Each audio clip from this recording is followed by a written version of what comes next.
We're at our new flip in Meadow Brook. We have just listed it last Friday.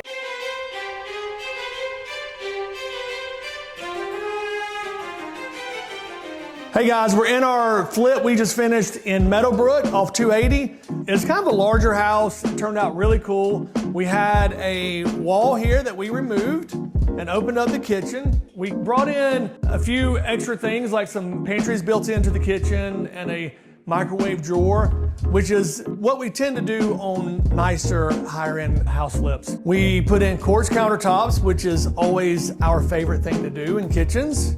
We kept the paneling, the wood paneling in the main family room because it really looks good. Did a few extra cool things in the master bathroom. We went with a marble looking tile, double custom vanity. In the shower, we did some cool things. We added a rain head, which is kind of cool.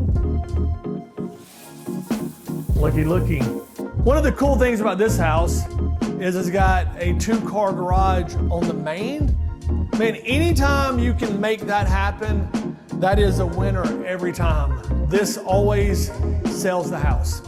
I think it opens your buyer pool to a larger group of people because, you know, if mom's bringing in kids, bringing in groceries, older buyers, the fewer steps you can have to the main is always better.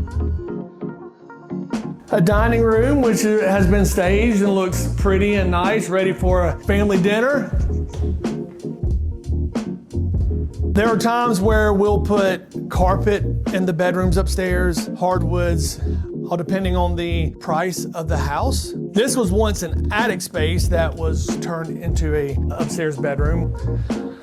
A laundry room upstairs, which is always a nice feature. So when we buy these flips, I think what I always love finding is a house that has a nice private yard, which you have that here. Anytime you can find that on a flip, it's perfect. So as far as the deck, we just put in new handrails and new stairs. You know, we did add a window on the upstairs bedroom. It did not have a window, and you know, you have to have a window to meet egress. This was not a complete remodel. It wasn't a rewire. We just went in and did all the required, bringing it up to code.